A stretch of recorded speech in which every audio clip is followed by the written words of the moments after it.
새해 첫 컨텐츠 정해졌습니다. 다들 새해 복 많이 받으시고요. 영상 보시면 하입 좀 많이 눌러주시고요. 그동안 범죄 사건 소개를 해왔는데 한 10년 했습니다. 이제 솔직히 질려요. 일로 생각하면은 뭐 참고 할 수도 있겠는데 그거는 재미없는 걸 돈 때문에 억지로 하는 거잖아. 하는 내가 노잼이면 보는 여러분도 분명히 노잼이 티가 나겠죠. 그래서 바꿔보기로 했어요. 뭐 어떻게 바꾸냐는 게 또 문제인데 그동안 범죄 사건 소개하는 영상들을 제가 20분 기준으로 만들었단 말이야. 20분. 10년 전에 유튜브 채널 파면서 실험을 했어요. 스마트폰 들고 이렇게 누워가지고 내가 몇 분을 버틸 수 있나. 그게 딱 20분이더라고. 20분 지나면서 이걸 떨궈가지고 내가 여길 맞았어. 그래서 20분짜리 영상을 이제 만든 건데 그때 유튜브에서 20분 길이면 좀 긴 거예요. 근데 쇼츠라는 게 생기면서 내 영상이 롱폼이라기에는 어중간한 길이가 된 거지. 길게 보고 싶은 사람들에게는 짧아. 그리고 짧게 보고 싶은 사람들에게는 또 길어. 이 어정쩡함을 어떻게 해야 될까 고민하다가 그래 어차피 롱폼으로 시작한 거 더 개 롱폼을 만들자 그런 생각이 들어가지고 범죄 사건 그만하는 건 아니고요. 더 긴 영상의 범죄 사건을 만들기로 한 겁니다. 그러자니 내가 또 단점이 있어요. 말을 길게 할 줄 모릅니다. 사람들은 뭐 저한테 그래 말을 잘한대. 그렇지 않아요 사실. 다 준비된 말을 하는 거고 유튜버의 소양 중 하나가 이 별거 아닌 거를 길게 말할 줄 아는 능력이에요.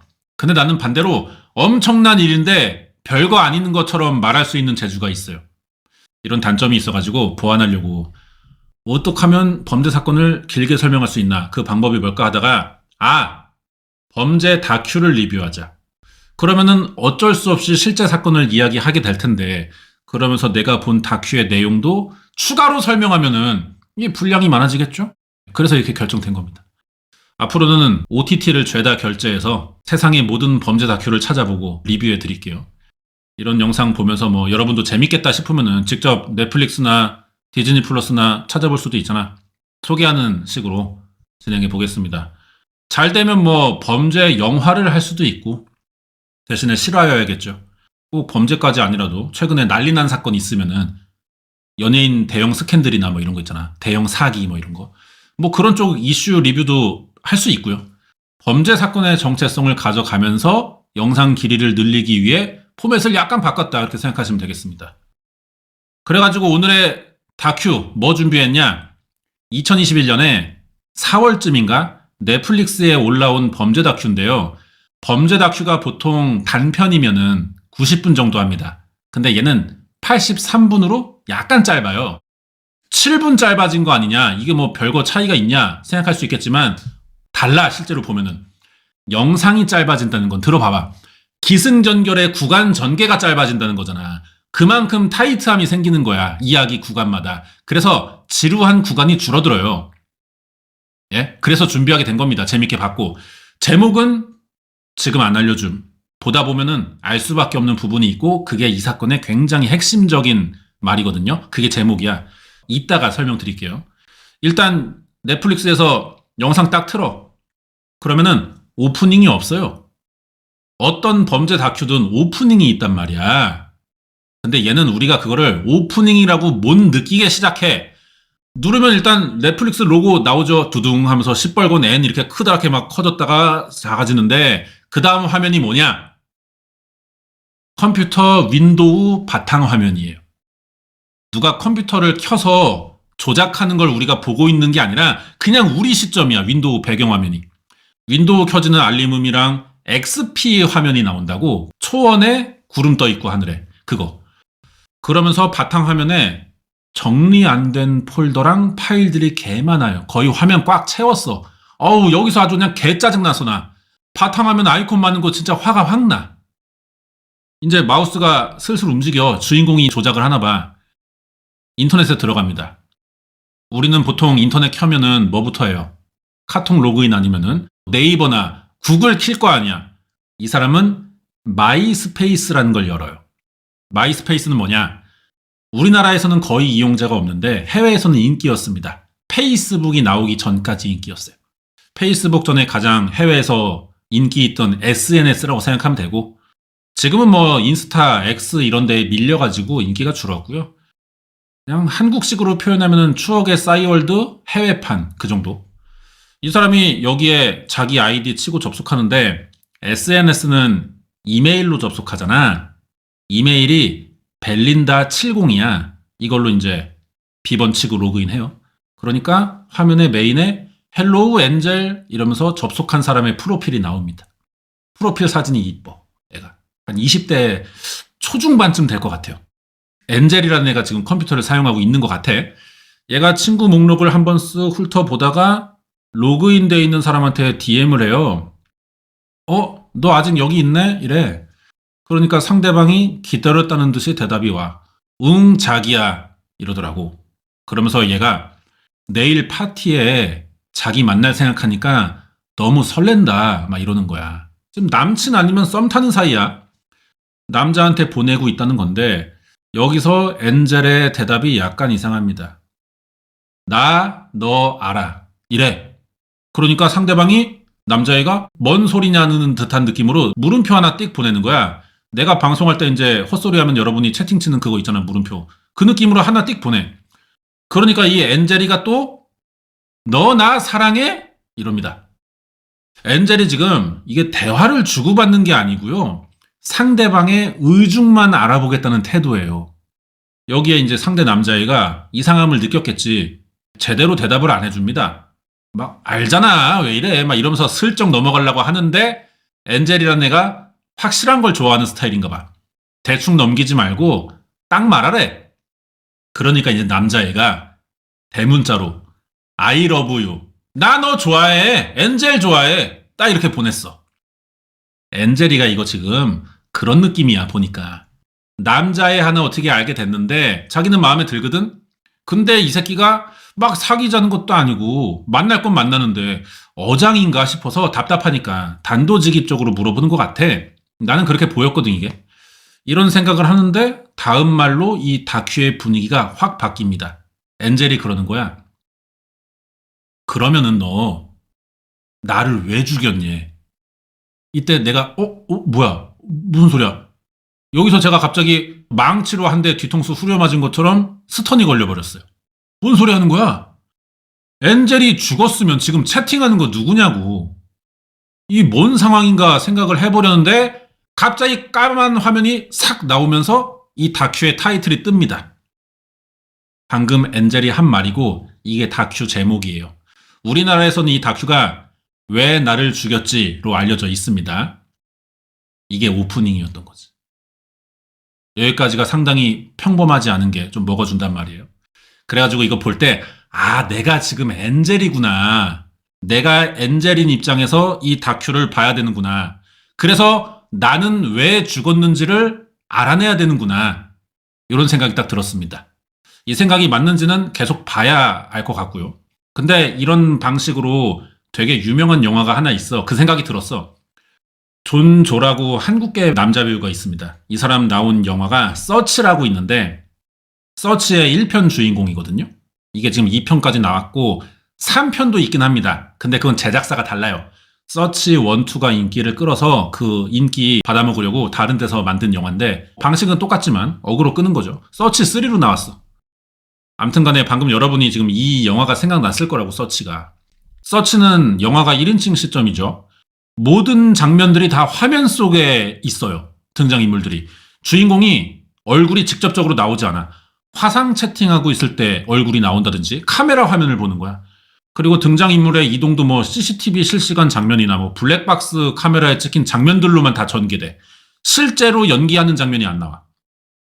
방금 설명한 오프닝에서도 컴퓨터 켜고 마우스 움직이고 내가 직접 보는 장면들만 반복됐는데 이런 거를 스크린 라이프 기법이라고 합니다. 왜 나를 죽였지가 스크린 라이프 기법을 써서 초반에 오프닝으로 관심을 좀 집중 유도했어요. OTT 같은 스트리밍 시장에서는 초반 이탈률이 중요하니까 잡아줘야 되잖아. 그래서 어그로 끈 것 같아. 대신에 서치처럼 100% 이렇게 진행되지만은 또 않아. 이거는 실제 범죄 사건이니까 실제 관련 사람들 인터뷰도 있고요. 증거 영상들도 있고요. 재연 영상 뭐 이런 거 다 있습니다. 사건 관련 가족들도 나오고 그러다가 중간에 한 번씩 스크린 라이프가 이용되니까 보는 입장에서는 계속 새로운 연출만 반복되는 거죠. 인간이라는 게 어때 우리가? 반복되는 행위에 금방 질리지 않습니까? 아무리 다양한 사람들이 나오더라도 그게 계속 재현 장면뿐이면 우리는 질려. 진짜 증거 영상이라고 계속 보여주면 뭐해. 반복되면 질린다고. 어쨌든 실제 사건을 다큐로 찍어서 공개하는 거지만 상업용 영상이니까 그래도 재미가 있어야 시청이 늘고 만든 사람도 돈을 벌 거 아니야. 어쩔 수 없이 이런 돈 계산을 해야 돼요. 그걸 해결하기 위해 계속 새로운 기법을 주입해 주는 겁니다. 거기에 83분으로 러닝타임 짧죠? 영상 길이 짧은데 계속 새로운 연출이 반복되면 뭐야? 응? 뒤지게 재밌다 이겁니다. 결론부터 말하자면 저는 재밌게 봤고요. 끝날 때까지 계속 이걸 생각해야 돼요. 엔젤이 얘는 왜 지금 자기 알라뷰라고 하는 애한테 나 왜 죽였냐고 물어보는 것이며 엔젤이 진짜 죽은 거면 둘 중 하나겠죠?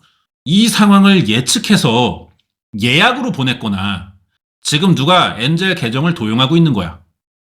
근데 마이스페이스에 예약 DM은 없어요. 결론은 하나야. 누가 대신 죽은 엔젤의 계정을 쓰고 있다는 건데 그럼 또 궁금해지죠?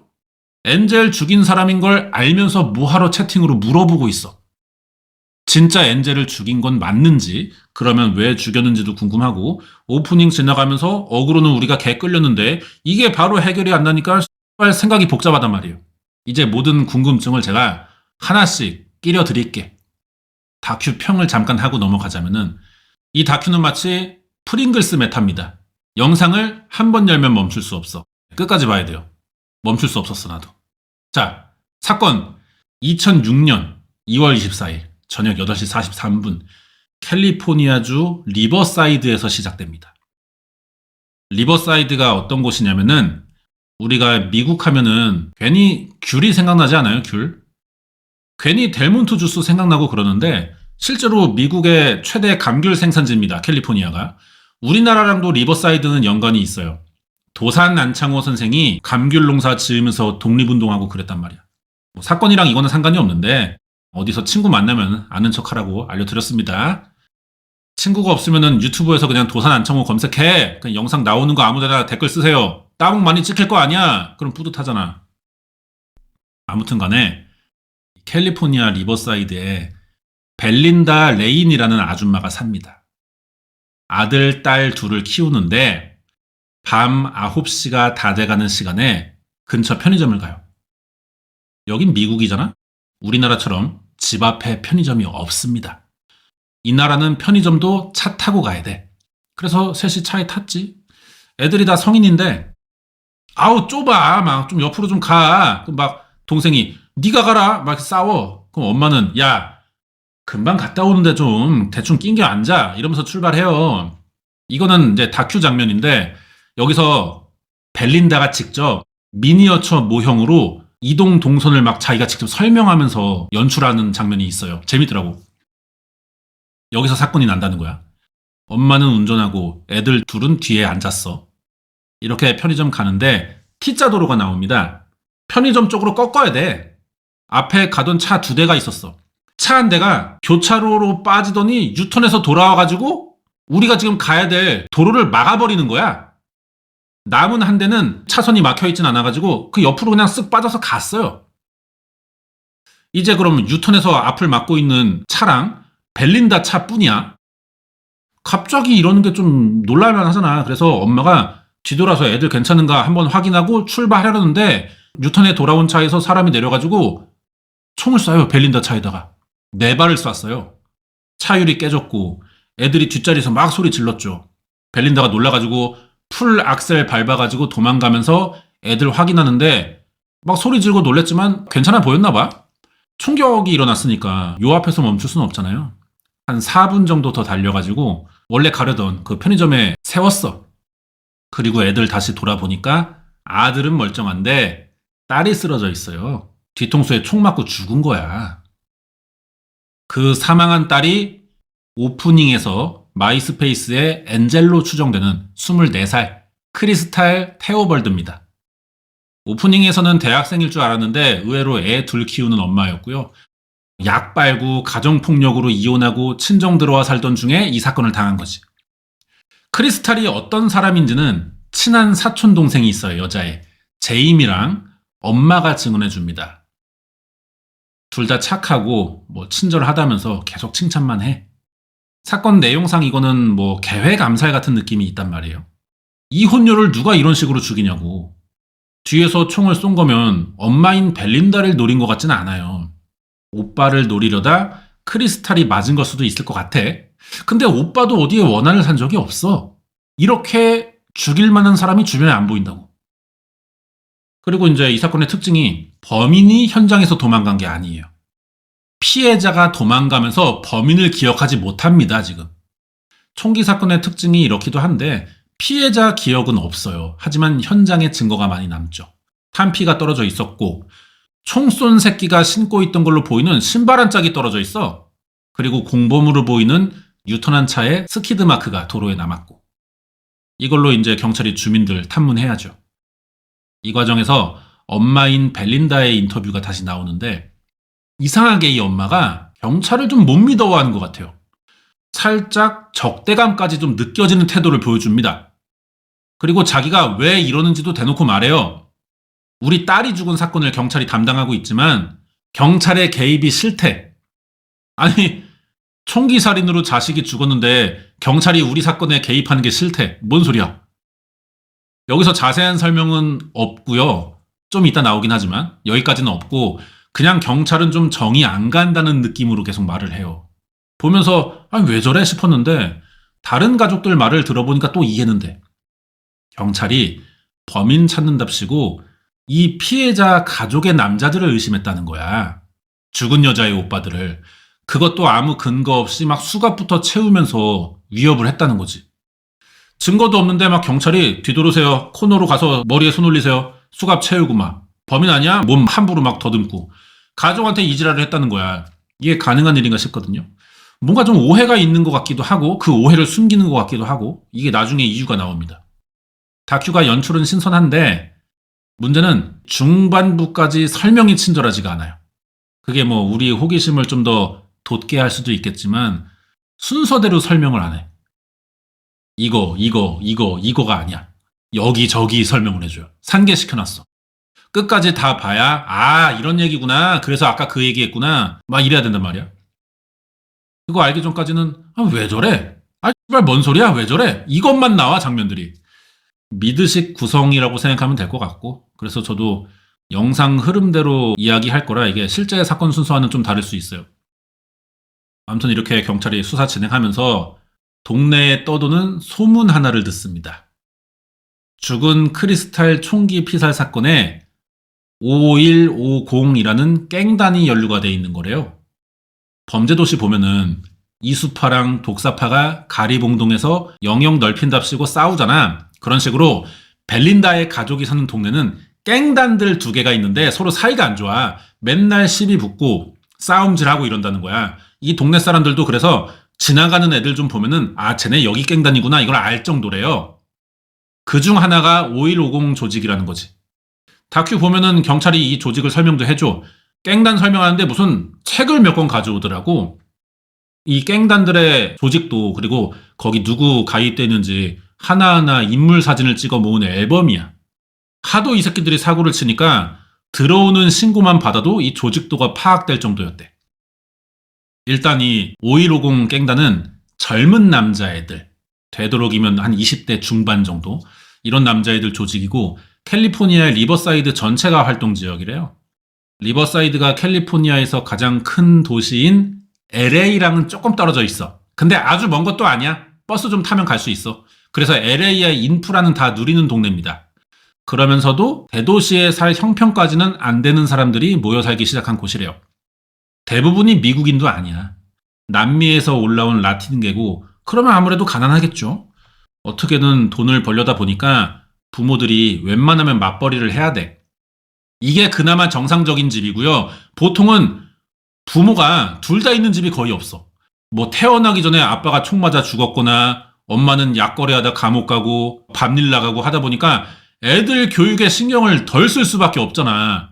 그래서 여기가 유사 후드 지역이에요.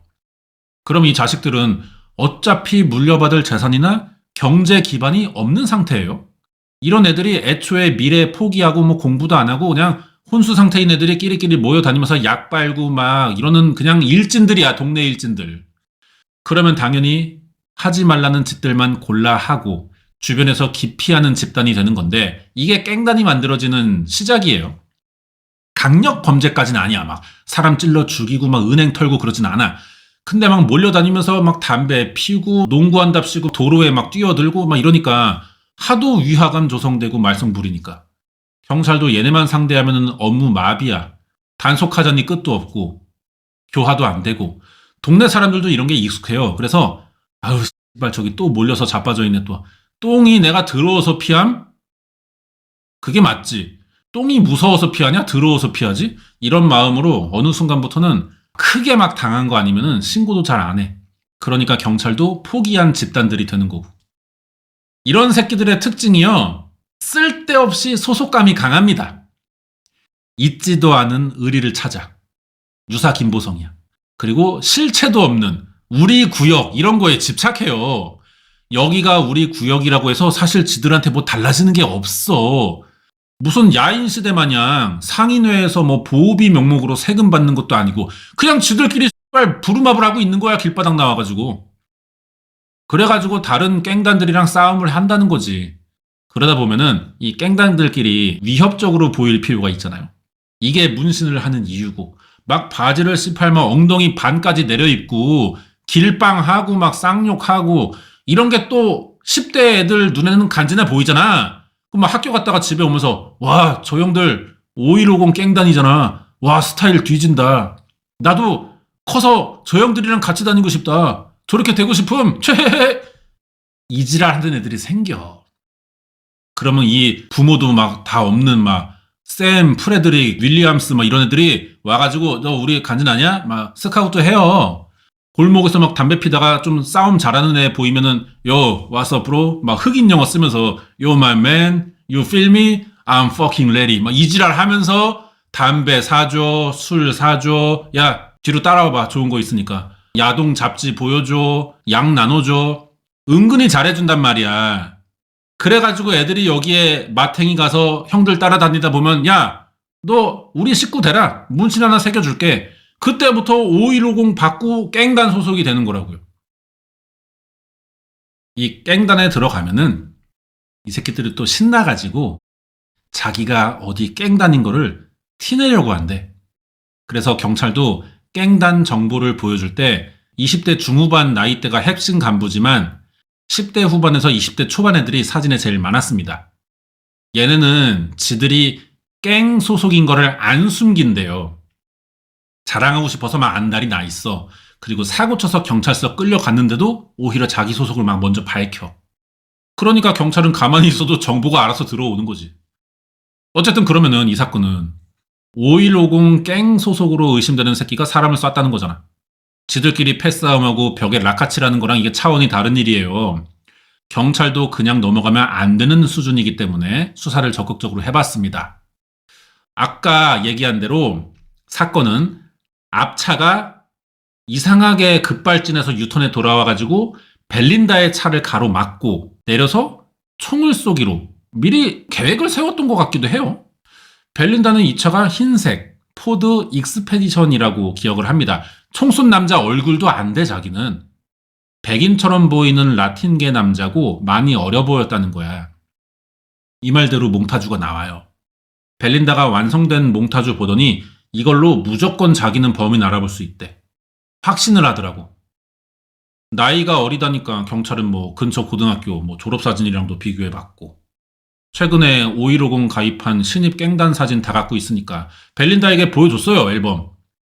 경찰 말로는 그래. 벨린다가 앨범을 이렇게 훑어보더니 얘가 범인이라면서 자신있게 한 명을 지목했대. 근데 이 부분에 대해서 또 벨린다 인터뷰가 있는데 이 아줌마 말은 또 달라요. 경찰이 범인을 잡은 것 같다면서 이게 자기가 지목해서 잡은 게 아니라 경찰이 자기 진술을 근거로 자체 조사해서 찾아낸 것처럼 말하고 있어. 말이 달라 약간. 이런 부분이 벨린다랑 경찰이 서로 책임을 떠넘기는 것 같은, 입장이 좀 다르고 사이가 안 좋은 것 같은 그런 이유인 것 같은 느낌이 든단 말이에요. 왜 그런 건지는 여기서도 아직 모르겠어. 하지만 이런 게 사이가 안 좋아진 것 같다는 생각은 들고 그래서 아주 어려 보이는 한 10대 애새끼를 체포하는데 얘가 범인이 아니야. 얘는 사건 순간에 알리바이가 있어요. 그러면 경찰 말대로라면은 벨린다가 자신있게 죄 없는 애를 지목한 게 되잖아. 이러면 그 책임 때문에 같은 증언을 이후에 해도 재판에서 인정이 안 돼요. 한번 거짓말했던 증언이 되기 때문에. 진술의 신빙성도 떨어지고, 왜냐면 벨린다가 상황을 악용하고 있다고 생각할 소지가 생겨버리니까. 이게 그래서 벨린다가 이 사건의 당사자고 목격자고 피해자인데 이 사람의 진술이 사용이 안 되는 거야. 신뢰도가 떨어져서. 가장 중요한 사람의 말이어야 할 텐데 범인 한번 잘못 지목했다가 이 사람의 말은 통으로 그냥 지워야 되는 증거가 돼버렸어요. 앞으로는 들어도 안 되고. 이게 갈등의 이유 같아. 분명 둘 중 하나가 실수한 거겠죠. 그래서 서로 책임을 떠넘기고 인정 안 하다 보니까 갈등이 생긴 것 같아요. 뭐가 사실이든 이제 경찰은 수사가 어려워졌어. 목격자 없고 단서도 용의자를 찾는 수준이 아니라 용의자가 나왔을 때 이 새끼 혐의가 얼마나 강할지 확인해보는 성격들의 증거란 말이야. 근데 주요 증인의 진술이 백지화돼 버렸잖아. 의혹이 떨어진 거야. 이 뒤로 수사가 딱히 없어요. 포기한 건 아닌데 뭐 더 이상 방법이 없으니까 무기한 보류한 느낌. 벨린다 입장에선 어때요? 경찰 뭐 나랑 사이도 안 좋고 제대로 수사도 안 해주고 그렇다고 해서 우리가 마냥 경찰만 기다리고 있을 수는 없잖아. 이때 다큐 오프닝에서 나왔던 스크린 라이프 기법이 다시 또 나옵니다. 갑자기 분위기 바뀌어. 또 컴퓨터 배경화면 나와. 오프닝에서 본 그 장면과 근데 색감은 조금 다릅니다. 형광 핑크색 배경이고 마우스의 속도감이 달라요. 쓱쓱 움직여. 똑같이 마이스페이스 들어가는데 처음에 접속한 아이디가 벨린다 70이었잖아. 이번엔 아이디가 제이미야. 아까 잠깐 죽은 크리스탈이 어떤 사람인지 설명했다는 사촌동생 나왔잖아. 그 제이미. 사건이 일어난 2006년에 제이미는 SNS가 인생에서 제일 중요한 14살이었습니다. 그게 마이스페이스였단 말이에요. 접속하니까 동생 이름이 닉인데 제이미에게 DM이 와요. 누나, 내 친구가 그러는데 5150 갱 애들이 크리스탈 누나를 죽인 거래. 내가 친구 목록에 걔네들 올려놨으니까 확인해봐 이러는 거야. 제이미가 그 8명의 명단을 확인하고 이모인 벨린다에게 알려줬어. 다큐 보면은 벨린다 나이가 많습니다. 할머니야. 근데 이 마이스페이스가 뭐고 SNS가 뭔지 뭐 알겠냐고. 제이미가 아무리 설명을 해줘도 못 알아들어 할머니가. 아유 이걸로 그래서 뭘 할 수 있는데. 그러니까 제이미가 할머니 제가 알아서 할게요 이래. 이때 14살밖에 안 된 애가 뭘 했냐. 야 얘 진짜 난년이야. 마이스페이스 계정을 새로 만들어. 자기 건 아니고 구글에서 대충 이쁜 여자 마이스페이스 검색하니까 푸사로 쓰기 좋은 이쁜 여자 사진들이 막 나와. 그거 하나 가져다가 이름을 레베카로 짓고 가입을 해버리더라고. 이게 존재하는 사람 사진이라 사실상 도용하는 건데 이 시기에는 뭐 이런 SNS들이 본인 인증 시스템이 잘 안 돼 있어가지고 아무나 막 만들 수 있잖아요. 그래서 제이미가 가상의 레베카로 5150 깽단 애들에게 접근하는 거야 지금. 여기서 제이미 인터뷰가 나오는데 얘들이 좋아할 만한 여자의 스타일로 프로필을 만들었대 자기가. 취미에 데이트하기, 뭐 좋아하는 건 마리화나 피기, 맥주 마시기, 나이 17, 사는 곳은 리버사이드에서도 5150 애들이 주로 활동하는 장소 뭐 이렇게 해놓은 거야. 걔네들에게 구미가 당기게. 노는 남자애들이 보기에 좀 얘가 여자애가 화끈한 스타일이면서 쉬워 보이고 약간 산티나고 뭐 돈, 차 이런 거 보여주고 야 나와 한잔하자 그러면 얘 바로 나올 것 같고 좀 골빈 여자의 스타일로 푸사를 만든 거야 프로필이랑. 페이스북이랑 뭐 거의 같은 구조인 거죠. 누구 하나 친추하면은 또 그 사람 친구들이 추천 계정에 쫙 뜨잖아. 제이미가 이렇게 가짜 계정 만들어서 5150 조직원들의 계정을 싹 다 친구 추가해버려요. 그 깽단의 정보를 모으기 시작합니다. 한 150명 됐대. 얘네한테 DM을 싹 보내는 거야. 14살짜리 여자애가 지금 함정 수사하는 거야. 깽단 상대로. 실제 있던 일입니다. DM 보내. 하이 하까이 이지랄 하면서 오빠 막 이래 말투도 오빠 잘 나간다고 들었어 오빠 막 이런 식으로 들이댑니다 먼저. 이거 사실상 로맨스 스캠인데 5150 애들이 푸사 보니까 이쁘잖아. 금방금방 대답이 와요. 이걸 보면서 제이미가 설명한 게 뭔지 벨린다가 이제 이해했어. 아, 이렇게 해서 정보를 알아내는 거구나. 막 이제 제이미를 부추겨. 빨리빨리 좀 해서 알아내라. 급하다. 자, 근데 우리 제이미 서두르지 않아요? 14살이지만 밀당의 고수라고. 서두르지 않고 침착하게. 오늘 만날 수 있는데 오빠 오빠 어떤 사람인지도 모르고 차 어떤 거 타는데 난 아반떼 이상부터 타. 막 이지랄 하면서 신중하게 다가가는 스타일. 그걸 연출한 거야. 이 과정이 스크린 라이프 연출로 진행이 됩니다. 실제 우리가 하는 것처럼.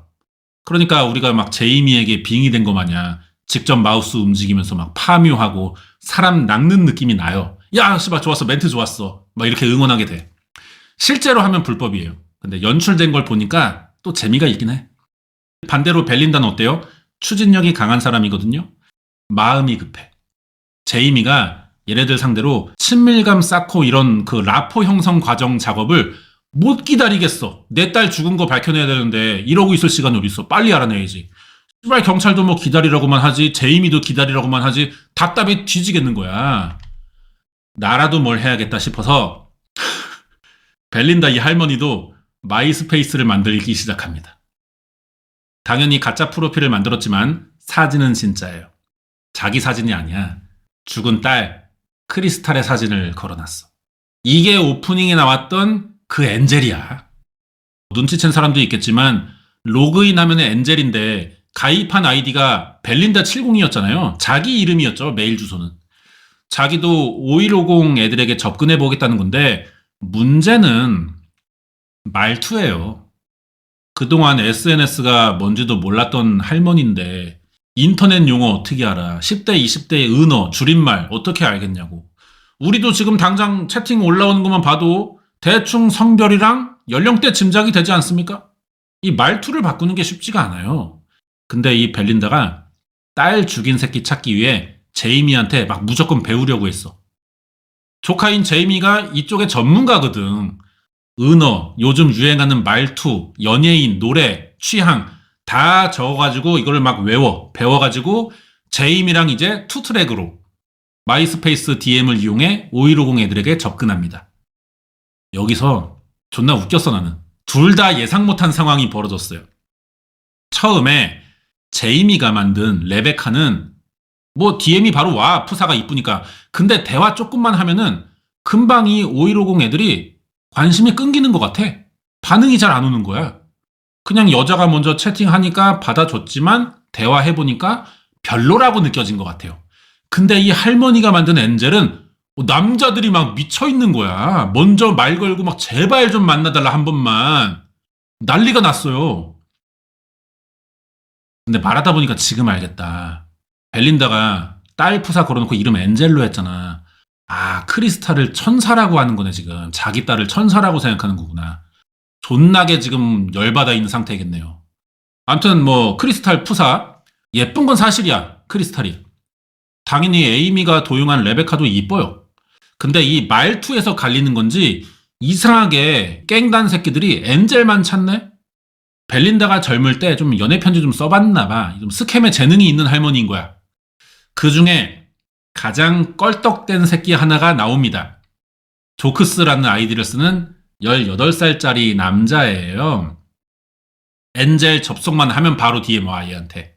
얘도 5150 깽단인데 여기 소속인 거 되게 자랑스러워해. 먼저 밝혀. 지네 엄마 속 썩어 들어간 것도 모르고 이 비응신 새끼가 깽단 자랑스러워하고 있는 거야. 프로필부터가 나는 5150 소속이다. 니네 다 죽었음. 막 이지랄 해놓고. 자기소개도 페북이랑 거의 비슷해요. 좋아하는 영화, 책 이런 거 쓰는 칸이 있잖아. 비슷한 사람들 찾으라고 플랫폼에서 유도하는 건데 이 새끼는 뭐라고 썼는 줄 알아? 난 영화 안 봄. 대신 야동 많이 봄. 책 안 봄. 망가 좋아함. 이렇게 해놓은 거야. 이런 게 지는 스웩이라고 생각하는 것 같아. 지 엄마 속 썩어 들어가는 것도 모르고. 그래가지고 엔젤 계정으로 이 새끼랑 대화를 자주 했어요. 벨린다가. 일단 이름 알아냅니다. 본명을 알아냈어. 윌리엄 소텔로. 벨린다랑 이제 친구야. 말도 트고. 근데 할머니잖아 지금 벨린다가. 이 컴퓨터를 오래 하면 눈이 침침해요. 잘 안 보여, 이게. 그래가지고 제이미가 또 이제 저녁에 와가지고 엔젤 역할 대신하고. 이제 15살 됐어, 제이미가. 나이 들었잖아. 한층 성숙한 자세로 이제 스캠을 합니다. 이제는 자기가 작년처럼 다가가기 위해 막 말을 지어내지 않아. 생전에 이 죽은 사촌 언니 크리스탈이 얘한테 남자 꼬시는 법을 많이 알려줬대. 야, 이미야. 남자는 말이야, 먼저 다가오게 만들어야 돼. 네가 먼저 다가가봐야 남자애들은 그런 거 원하지 않아. 다가오게 하란 말이야. 그런 말을 많이 했대요. 이 심리전을 써먹어 본 거야. 그래서 이제 벨린다랑 제이미가 이 윌리엄 소텔로 이 새끼를 집중적으로 조지는 거지. 낮에는 제이미가 학교 가야 되잖아. 그때 벨린다가 하고, 돌아오면은 이제 야간에는 제이미가 하고, 주야 교대를 하는데 웃기잖아. 상황은 심각한 거예요. 지금 이게 살인범 찾는 거잖아. 근데 60대 이모랑 중학생 둘이서 동네 깽단 새끼 하나 꼬시려고 24시간 DM을 돌려. 여기에 이 윌리엄이 철저히 놀아놨어요. 아니, 생각해봐요. 금발에 이쁜 푸사 달고 있는 여자애가 24시간 나한테 DM으로 들어오는데 이거 안 넘어가? 일단 막 마약이나 교도소 간 친구 있는지 범죄 쪽으로 정보를 많이 얻어보려는 질문을 했어요. 이것도 이제 유도해야 돼. 먼저 물어볼 수 없잖아. 티나니까. 나 우리 엄마 보고 싶은데 우리 엄마 약 만들다가 감옥 갔잖아. 막 이렇게 던지는 거야.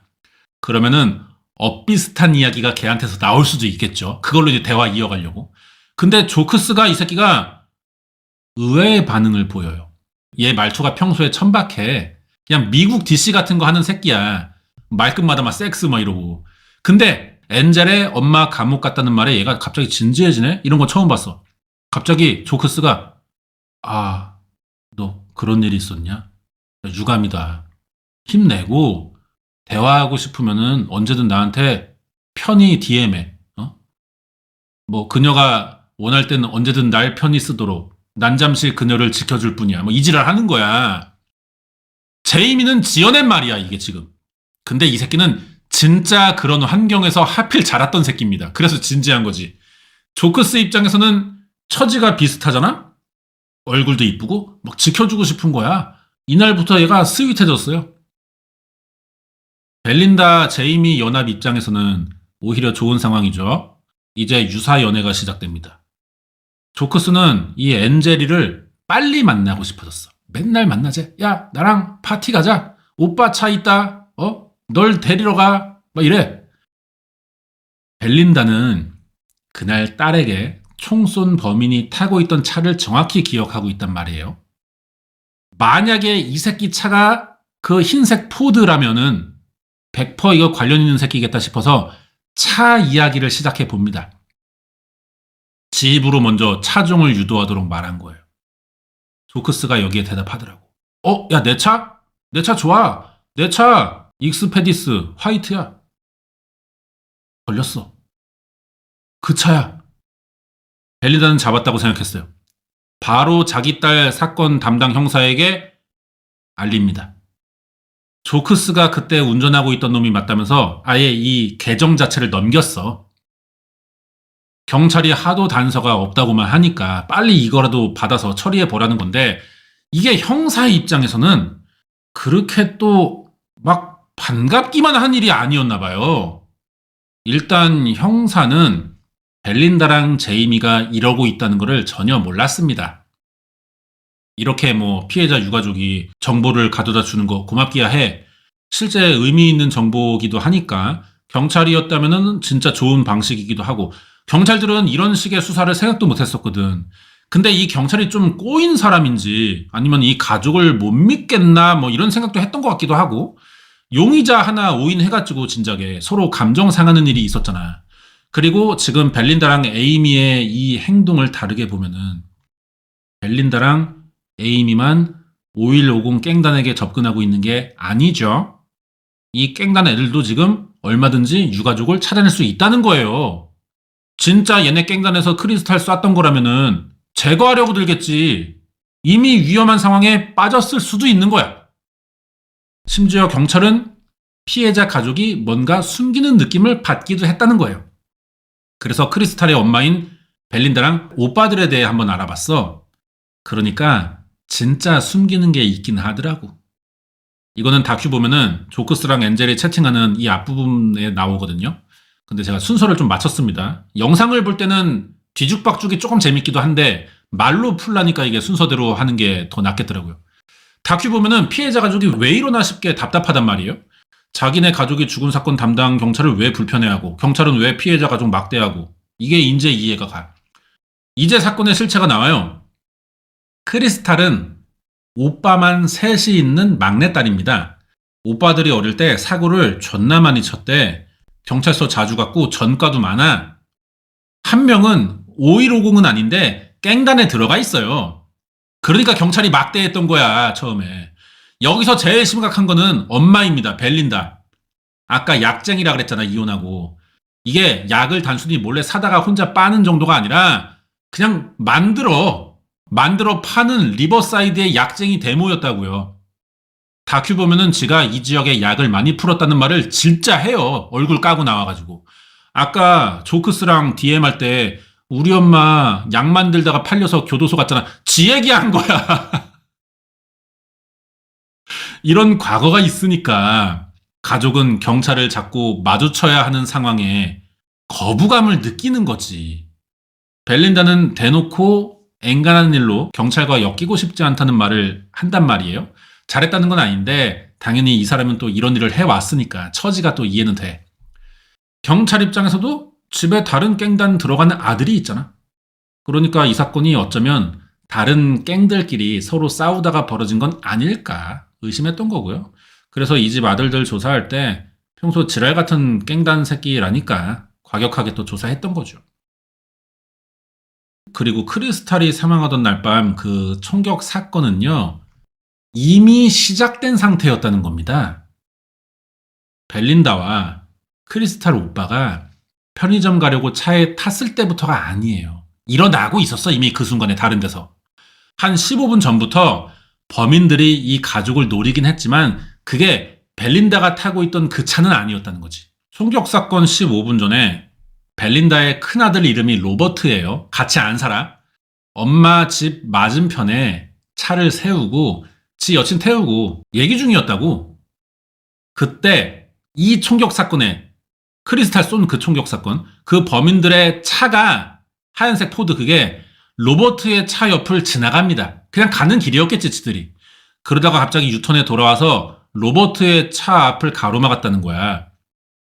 로버트의 여친은 오빠 뭐야 이상해. 왜 저래? 엮이지 말고 도망가자. 로버트에게 말해요. 로버트도 이 지역의 깽단들 워낙에 지랄 많은 거 아니까 느낌 세서 바로 엑셀 밟아 갔대.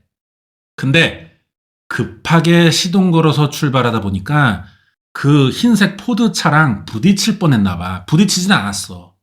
범인들은 이게 로버트가 위협 운전한 걸로 착각했어요. 처음에 오해는 지들이 먼저 했어. 로버트의 차가 맨날 자기들이랑 영역 싸움하는 상대 깽단인가 싶어서 지나가다가 야, 그 새끼 아니야? 그 새끼들? 돌아가서 얼굴 한번 확인한 건데 여기에 로버트도 위협이 되니까 급하게 운전하다가 얘도 본의 아니게 오해를 사버린 거야. 거기에 그 깽단 새끼들은 아 씨발 진짜네 이 새끼들 봐라 이렇게 확신이 든 거고. 그때부터 의문의 추격전이 시작됐는데 로버트는 이유도 모르고 따라오는 차를 피해 계속 동네를 돌았습니다. 그때 하필 그 타이밍에 크리스탈이 탄 벨린다의 차가 도로에 같이 나온 거예요. 그래서 그냥 우연히 추격전에 엮인 거야. 이게 무슨 말인지 알겠어요? 처음에 벨린다가 도로에 있을 때 앞에 차 2대가 있었다고 했단 말이야. 유턴해서 길막하는 차가 범인들 차고요. 그 틈에 다른 차 한 대는 지나갔다고 했잖아. 그게 큰아들 차였어요. 그게. 벨린다는 처음부터 이게 큰아들의 차라는 걸 알고도 있었습니다. 그래서 신고할 때 이 차의 존재를 말하지 않았어. 근데 경찰들이 진술 들어보면 뭔가 퍼즐이 안 맞아. 벨린다가 뭔가를 빼먹고 얘기하는 것 같다는 생각이 그래서 들 수밖에 없는 거고. 그러다가 사건 드러나면서 벨린다가 결국 말을 바꿔요. 그때는 아들 이야기 안 한 게 정신이 없어서 말을 안 한 거래. 근데 경찰이 대하는 태도가 이상하다고 했잖아. 아마 큰아들까지 이 사건에 연루되는 게 싫으니까 일부러 감춰준 것 같아요. 이게 이제 오해의 연속이었던 거지. 갱단들은 로버트 오해해서 얼굴 한번 확인해 보려고 했을 때 오해 생기고 추격전하다가 도망치는 건데 우연히 편의점 가려다가 엮여가지고 같은 방향이 있잖아. 갱단들은 로버트의 엄마도 상대 갱단 물이라고 착각했어요. 그래서 그냥 냅다 갈겨버린 거야.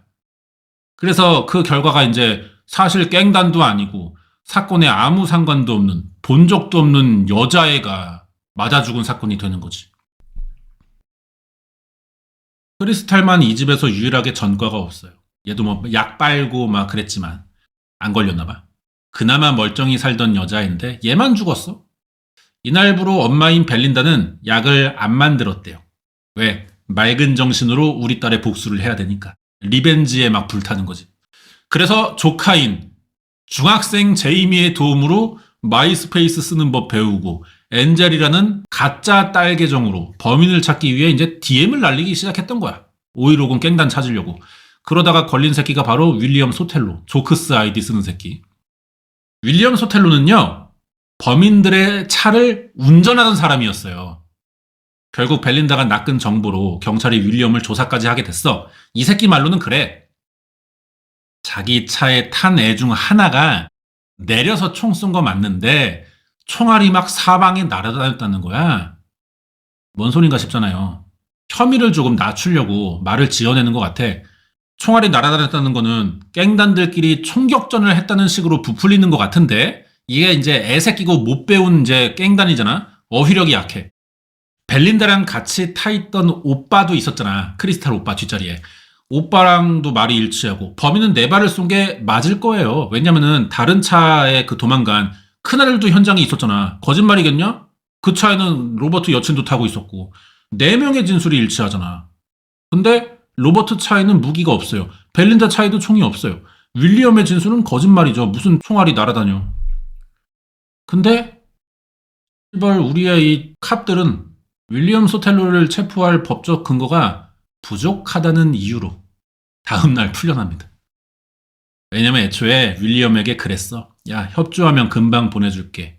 그렇게 약속하고 시작한 조사라 경찰은 자기들이 지켰을 뿐이래 한 말을. 말 들어보면은 우발적인 사건 같고 윌리엄은 운전만 했잖아. 쏘질 않았잖아. 얘도 어떻게 보면 억울하게 사건에 휘말렸다고 볼 수도 있는 거예요. 하지만 피해자 입장에서는 속이 개 터지겠죠. 기껏 고생해서 물고기 낚아다가 날로 좀 먹어달라 싱싱하게. 그래서 경찰이 바쳤잖아 생선을. 근데 경찰이 물고기를 다시 바다에 풀어준 거 아니야? 이제는 오빠들이 열받습니다. 오빠들도 이제 경찰에게 좀 당한 게 있잖아. 오빠들이 흑인인데 생긴 거부터가 씨발 깽단이야. 막 문신 입고 막 수염 기르고 난리야. 과거 전과도 많고 경찰을 믿을 수 없는 종자들이고 실제로 잡아다 준 범인을 풀어주기까지 해버리니까 오빠들은 야, 못 참겠다. 이젠 우리가 직접 나서서 해결하는 수밖에 없다. 우리 막내 동생, 우리가 복수한다. 그래서 오빠 중에 한 명은 사건이 일어나고 5150 깽단이랑 맨날 싸우던 상대 깽단으로 들어가요. 직접 싸움을 할 이유를 억지로 막 만들려고 해. 근데 엄마가 말려, 벨린다가. 아들들이 이렇게 죽었으면은 자기도 이렇게 했을 거야, 분명히. 근데 유일한 막내딸이잖아. 아무리 뭐 우리 깽단이고 뭐 마약 팔고 그래도 이런 보복이 사적 제재라는 건 알아요. 우리 딸만큼은 불명예스럽게 사건을 해결하면 안 된다고 생각합니다, 엄마가. 그렇다고 아까 봐서 알겠지만 이 벨린다 보통 할머니 아니거든요. 마이스페이스로 알아낸 깽단들의 개인 정보로 집 주소, 차 번호판 알아내가지고 막 찾아가서 찍어. 그래서 이거를 FBI랑 이민국에 넘겨버립니다. 이 중에 분명히 불법 이민자가 있다고 생각하는 거야. 이게 걸리면 떼거든요, 얘네들. 벨린다는 이렇게라도 깽단 새끼들을 조지면 이것도 나름 복수라고 생각해요. 하지만 이렇게 끝낼 양반은 아니거든. 윌리엄 소텔로가 이제 5150 깽단이라는 건 확신하고 그 사건의 운전자라는 것도 알겠죠. 마이스페이스 다시 들어갔어. 상대 깽단 애들에게 무작위로 DM을 막 보냅니다. 야! 너 조크스라는 애가 그러던데? 너 개찐 딸애매? 걔가 니네 욕 존나 하고 다님? 크크루 빙뽕? 야차 뜨고 싶으면 나 찾아보셈. 내 차는 흰색 이스페디스라는 막 이렇게 보낸 거야. 이간질 해버린 거야, 애들 사이를. 이날부터 리버사이드에 흰색 포드 익스페디스 모델들이 불에 엄청 탔대요. 방화 사건 나가지고. 다 태우고 다니는 거야, 애들이. 나중에 담당 형사 말로는 갱들끼리의 싸움과 흰색 익스페디스의 테러가 일어날 때마다 이 할매가 마이스페이스로 저지른 일이라는 걸 알게 되면서 찾아가가지고 제발요 할머니 채팅 좀 그만하시고 제발 손녀 같은 애 좀 그만 좀 데리고 채팅하고 우리한테 좀 맡겨요 제발 좀 막 이렇게 부탁을 했다는 거야. 이 노인네가 보통이 아니야. 처음에는 아들들이 마미 우리가 직접 그 새끼 킬하겠다. 언제까지 폴리스 기다리냐. 빨리 가서 우리가 다 죽이고 오는 게 쉽다. 주먹이 법보다 빠르다. 이지랄 하는 거 다 말렸는데 엄마가 근데 정작 경찰도 와가지고 할매요 그만하소 이래버리니까 벨린다도 이제 꼴 받는 거야. 갑자기 화가 확 나가지고 좋아 벌거 나 벨린다요. 니들이 아무리 경찰이라도 나 이 구역의 드러그 빅맘인데 그따위로 나오면 알겠어. 내가 누군지 확실히 보여줄게. 딱 한 번만 한 따까리하고 그만둔다. 이렇게 마음을 먹어. 벨린다는 666 파티 계획이라는 걸 세웁니다. 또 마이스페이스 들어가. 갑자기 2006년 6월 6일 저녁 6시에 666 종말 파티를 연다고 5150 애들에게 소문을 낸 거예요. 파티에 오면은 술 많다, 담배 많다, 약도 막 종류별로 구비돼 있다, 이쁜 언니들 한 트럭으로 온다. 이 새끼들이 도저히 거부할 수 없는 조건들을 막 흘린 거지. 할머니가 왜 이런 짓을 하는 걸까요? 벨린다. 야, 존나 무서운 노인네야 진짜. 우리나라에서 이렇게 할 수 있는 엄마가 있을까 싶어. 자식이 안 좋은 일 당했을 때. 5150 깽단을 한 군데 불러 모아서 총으로 다 갈겨 쓸어버리겠다는 생각을 한 거야 지금. 이거를 심지어 아들이 아니라 자기가 직접 하겠대. 이 말에 오히려 아들들이 엄마를 말립니다. 엄마 왜 이러세요? 우리도 이렇게까지는 안 해요 엄마. 엄마 나이도 들었고 지금 무릎도 아프신 양반이 어디서 무슨 짓을 하는 거냐. 차라리 우리한테 맡겨라. 막 애들이 말려. 하지만 아무리 깽단에 들어간 아들들이라도 이 구역의 드러그 빅맘을 말릴 순 없는 거야. 엄마도 이 구역에서 한따까리 하거든. 진짜 이 계보 가지고 싸움하면 애들이 무릎 꿇어야 돼요. 근데 사람 일이 이게 생각대로 안 된다. 아무리 이 구역의 빅맘이면 뭐해. 감정을 가진 한낱 인간이고 누구의 엄마잖아. 이 666 파티 하루 전날이야. 모든 준비가 다 끝났어요. 이 할머니가 이제 최종 점검을 하는 거란 말이야. 마이스페이스 들어가가지고 윌리엄 소텔로 뜬 거 확인했어. 대화 거는 거야. 야, 파티 내일인 거 너 알지? 너 진짜 꼭 알아? 좋은 거 많다? 그러다가 갑자기 진짜 일을 이제 버릴 생각을 하니까 딸 생각이 났대. 속상한 거야, 막 이렇게 슬픔이 막 차올라. 멘탈이 나갔어요, 이 엄마가. 그래서 순간 침착함을 잃어버리고 오프닝에 나왔던 그 말을 자기도 모르게 그냥 쳐버렸어.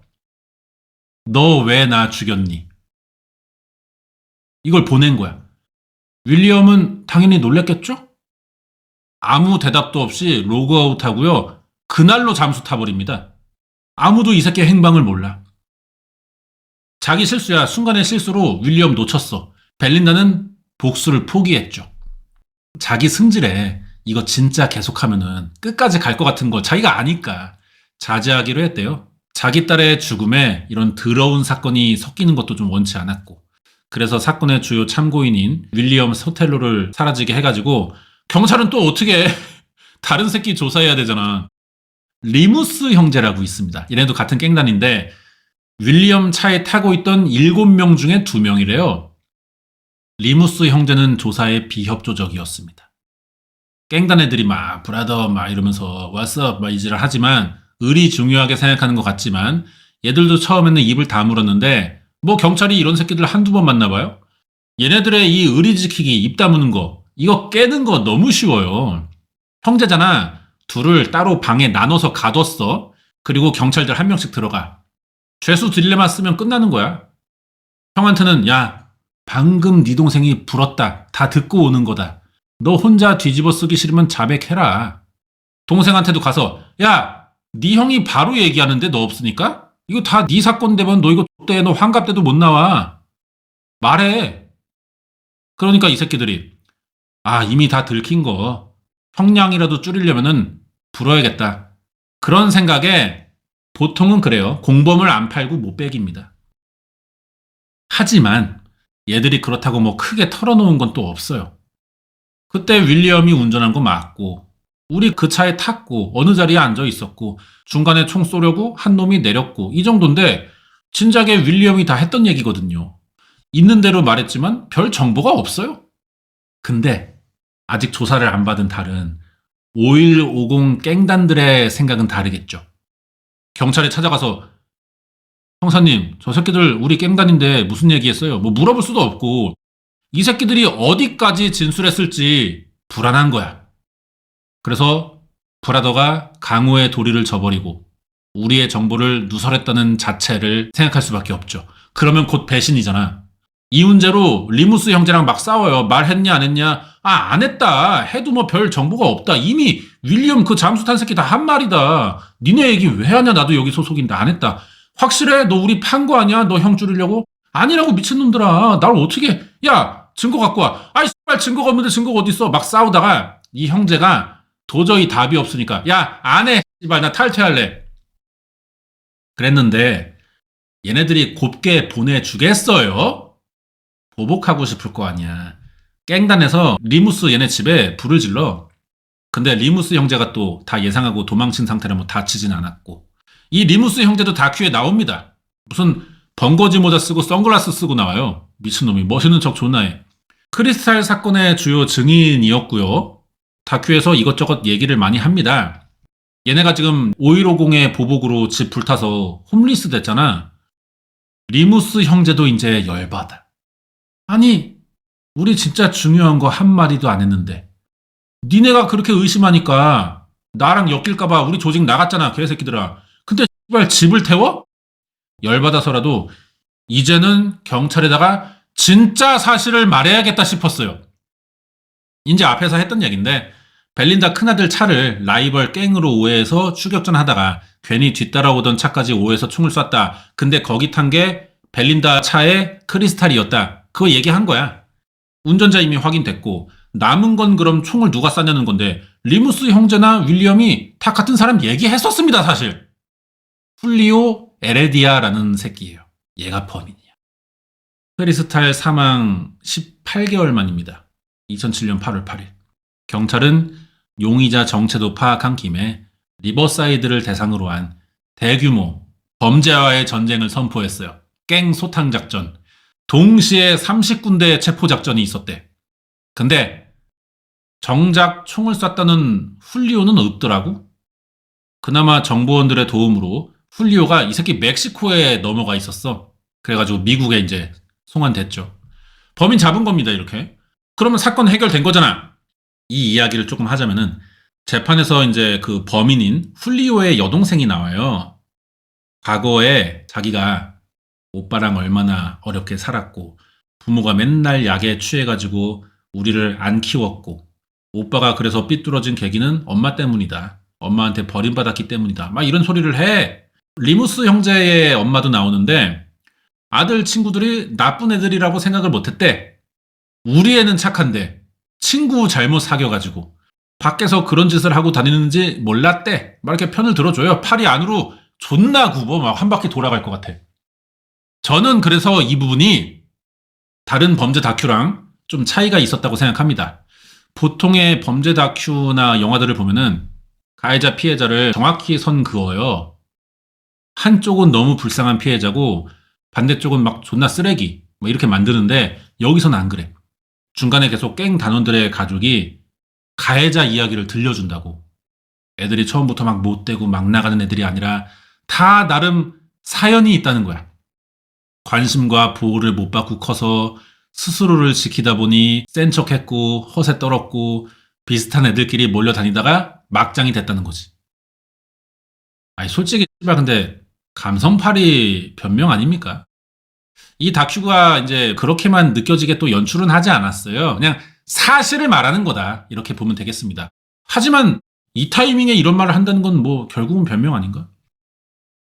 자, 그러면은 방금 한 말이 있으니까 피해자의 유가족은 완전히 선하냐? 이 얘기를 해봐야겠죠? 전과로만 봐도 절대 그런 사람들 아니에요. 오빠들 싸움 존나 해. 동네에서 불량배야. 갱 들어갔어. 엄마 아예 그냥 약을 만들어 팔아 빅맘이야. 딸도 부부싸움으로 이혼하고 약 반 적 있고. 절대 착한 사람들이 아니야. 내가 만약에 근데 이 다큐 감독이고 어차피 돈 벌자고 찍는 건데 상업적으로 가는 게 뭐 무조건 나쁜 건 아니잖아요. 자본주의 사회인데. 완전히 이슈성으로 레카 끌어가지고 피해자 가족의 과거는 최대한 꺼내지 않고 막내딸을 잃은 불쌍한 가족, 이 불쌍한 가족의 슬픈 마이스페이스 피싱 이야기 이렇게만 만들었을 것 같아. 사람들은 그걸 좋아하거든. 그리고 5150 갱단의 가족이 밝히는 인간적인 면, 불행한 과거사 이런 거 안 넣을 겁니다. 그동안 무슨 짓들을 한 이 개노모 상여로 새끼들인지 이런 거 위주로 부각시켜서 뭐 거짓말을 하겠다는 거 아니야. 그냥 굳이 말하지 않는 거지. 그래서 피해자랑 좀 대비시켜야 다큐들이 다른 데서 다 이렇게 하는 이유가 있어요. 그래야 잘 팔리거든. 근데 왜 나를 죽였냐? 여기서는 이 공식을 깹니다. 아메리칸 마다 시리즈 같이 뭐 충격과 반전의 연속 뭐 이런 다큐는 확실히 아니에요. 어느 쪽 편을 또 막 쉽게 못 들게도 해. 이것도 사실이니까 뭐 사건을 있는 그대로만 설명하겠다 그런 겁니다. 사건은 또 그렇게 보는 게 맞거든. 뭐 이게 불쌍함을 느껴라 라고 하는 말이 아니야. 이 새끼가 나쁜 새끼다라는 걸 보여주기 위해 하는 말이 굳이 아니야. 그냥 그런 사실이 얘한테도 있다 이겁니다. 감독의 의도를 이제 파악해야 되는 건데 크리스탈 가족이나 땡 애들을 일부러 선악으로 막 나누지 않아요. 섞여 있어요. 피해자나 범인이나 뭐 똑같은 인간이고 인간은 입체적이기 때문에 억울해도 나쁜 면이 있고 나쁜 놈이라도 불쌍한 부분은 누구나 다 있다는 겁니다. 이런 생각을 갖고 만든 다큐기 때문에 피해자 오빠들 건달이고 엄마는 드러그 빅맘 뭐 복수한답시고 뭐 666 파티로 총기 난사 계획했잖아. 심지어 이 할매는 사건이 있던 날 그 밤에도 약에 취해 있었대요. 약 빨고 취한 상태로 자식들 태워서 편의점 가려고 운전했다는 거야. 욕먹을 이야기를 굳이 집어넣어 놨습니다. 누가 잘했다 못했다를 떠나서 그냥 이런 일이 있었고 왜 있었냐 그 사실만 이해하자는 거예요. 감정 쏙 빼고 얘기하는 거지. 이런 의도가 파악이 안 되면은 이 다큐는 생각보다 지루한 다큐고 이걸 알았을 때 재밌게 보일 수가 있을 것 같습니다. 이제 훌리오 재판인데요. 캘리포니아는 사형이 있죠. 그리고 이게 우리나라랑 좀 다른 게 피해자 가족이 원하면 검사가 재량껏 사형으로 기소도 해준대. 벨린다는 사형을 원했죠. 근데 아들 중에 하나가 엄마한테 그른다? 어머님, 소자 한 생각 올리겠습니다. 소자도 범인 새끼 찢어 죽이고 싶은데요. 소자도 그 나이 때는 막 나가지 않았습니까? 이런 소리를 하더라고. 크리스탈의 오빠들이 다 깽단에 있었고 5150 애들이랑 전과도 그 나이 때 비슷했어요. 보니까 애들을 보니까 열받지만 자기들 어릴 때 생각이 또 나고 그때가 후회도 되고 자기들 그 나이 때에 반성할 기회가 있었다면 우리 이렇게 살지 않았을 것 같고 막 그런 생각이 드는 거야. 그래가지고 엄마를 설득해서 사형죄로 기소는 하지 않게 됐습니다. 당신들. 크리스탈 테오펄드 사망 5년이 지나서야 훌리오의 재판이 열렸어요.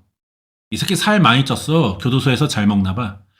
지금은 1시간밖에 제가 이야기 안 했는데 관련자 진술들 다 사실인지 확인하고 검사가 짜 맞추고 막 이렇게 서류 꾸미고 5년이나 걸렸습니다.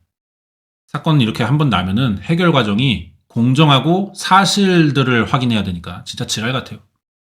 혐의 입증 다 잘 돼가지고 에레디아 훌리오는 살인 혐의로 가석방 금지된 종신형 받았습니다. 이 새끼가 계획적으로 그날 누구를 노리고 죽인 건 아니고 총도 오인해서 쏜 거야. 근데 아무 관계가 없었고 죄 없는 사람 죽였으니까 뭐 합당하게 형 나온 것 같고요. 자, 그러면 이제 한 새끼 남았죠. 2006년 6월 5일 마지막으로 엔젤과 채팅하다가 도망간 조크스. 이 조크스 같은 윌리엄 소텔로는 어떻게 됐냐? 이건 다큐 맨 마지막에 다 끝나고 자막으로만 나옵니다. 숨어 살다가 2020년에 멕시코에서 체포됐어요. 그러니까 벨린다가 처음에 얘네 집 주소 차 찍어갖고 FBI 넘기고 뭐 그런 것들이 효과가 있었던 거야. 이 새끼가 결혼해서 애를 넷이나 키우고 고추 농사 짓고 있더라고. 가족들은 이 사건을 전혀 몰랐던 것 같고요. 우발적인 살인 혐의 인정돼가지고 얘가 22년형 선고받았다. 이런 자막이 나오면서 다큐가 끝나, 마지막에. 사건만 보면은 이게 짧습니다, 사실. 제 특기 살려서 아주 간단히 요약할 수도 있어요. 어떤 애엄마가 지역 갱단의 오해로 총에 맞는 일이 생겼고 딸이 죽었어. 경찰이 수사 잘못해서 유가족이 직접 나와서 단서나 정보 얻어다가 결국 해결했다. 끝. 반전이나 뭐 뒤늦게 밝혀지는 얘기도 없고 이게 답니다, 진짜로. 이걸 별거 있게 보여주는 게 이 다큐 감독의 소양이에요. 감독이 이야기 전개에 신경 진짜 많이 썼어. 사건 해결 과정에서 뭐 마이스페이스 활용됐다는 점, 이거를 심지어 60대 할머니, 10대 여중생 요 둘이서 전략 짜가지고 로맨스 스캠으로 범인들을 낚아내는 데 성공했다. 뭐 이런 스토리도 재밌고 특이하고, 개인적으로는 감독이 이 부분에서 좀 제작 욕심을 내지 않았을까 싶어요. 그래서 여기에 연출을 좀 특이하게 했고, 실제로 SNS 채팅하는 느낌 나게 스크린 라이프 기법 썼고, 사건이 이게 도로에서 차량으로 일어났잖아. 그러니까 벨린다가 직접 세트를 이렇게 차 이렇게 여기서 이렇게 움직였습니다. 여기에 사람 서 있었습니다. 여기서 유턴해서 돌아왔습니다. 이거를 벨린다가 직접 설명해줘요. 이런 장면은 이제 우리나라 다큐 어디서도 못 봤던 것 같아. 피해자 유가족이 세트로 직접 설명해주는 그런 건 없었던 것 같아요. 그래서 이게 보는 맛이 또 있더라고요. 이 미니어처에서도 카메라 앵글을 그 세트 안에 집어넣어가지고 장난감 모형들이지만 진짜 가는 것처럼 이렇게 따라가. 장난감 차를. 실감 나 진짜 장난감인데.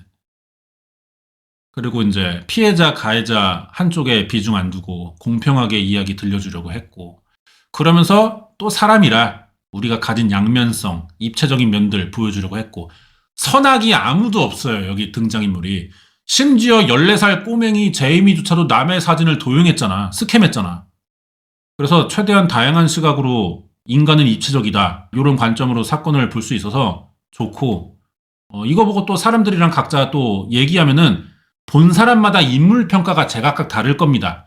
누군가는 벨린다를 좋게 볼 거고, 진짜 나쁜 여자, 뭐 범인이랑 다를 바 없다. 이렇게 볼 수도 있고요. 오빠들 마찬가지고, 죽은 크리스탈 마찬가지고, 갱단들 마찬가지고. 다 그럴 거야. 등장인물마다 각각의 평가가 다를 것 같아요. 제가 소개하는 입장에서 뭐 재밌다고는 말했지만, 사실, 다 끝나가는 마당에 소신 발언하자면은, 약간 이제 물 탄 우유 같은 느낌이 좀 있어요. 저지방 우유 같은 느낌이. 밍밍해. 솔직히. 짧은 시간 안에 너무 많은 사람들의 이야기를 다 넣다 보니까 우리는 좀 임팩트 있게 순서대로 알고 싶은데 자꾸 옆길로 새가는 느낌도 나고 그래요. 그래서 리뷰하려고 제가 영상을 여러 번 돌려봤습니다. 우리 작가님이랑. 그래서 이해하고 이제 설명할 수가 있는 건데 처음에 볼 때는 좀 힘들었어요. 아예 뭔 소리들이야 싶은 거야 자꾸. 왜 저래 왜 저래. 이해가 잘 안 가.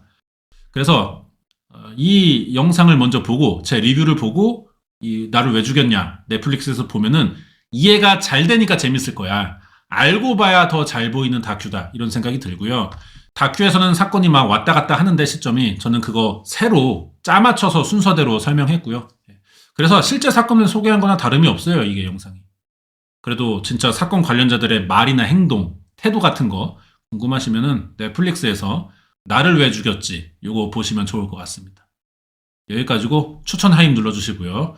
다큐 리뷰는 이제 매주 한 편씩 올라오니까 다음 편도 기대되시면은 구독, 좋아요, 알람 설정 부탁드리고요.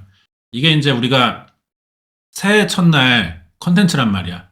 다들 새해 복 많이 받으시고 한 살 더 먹은 김에 하임 눌러주시고 축하드리고 돈 많이 버시고 건강하시고 간에 평안하시고 작년보다 올해에는 저를 더 사랑하고 존경하고 애정하고 자다가도 몽유병이 걸려서 일어나가지고 제 유튜브 채널을 켜고 그런 한 해를 보내주시기 바랍니다. 여기까지고 다음 주에 또 재미있는 다큐 리뷰 해볼게요.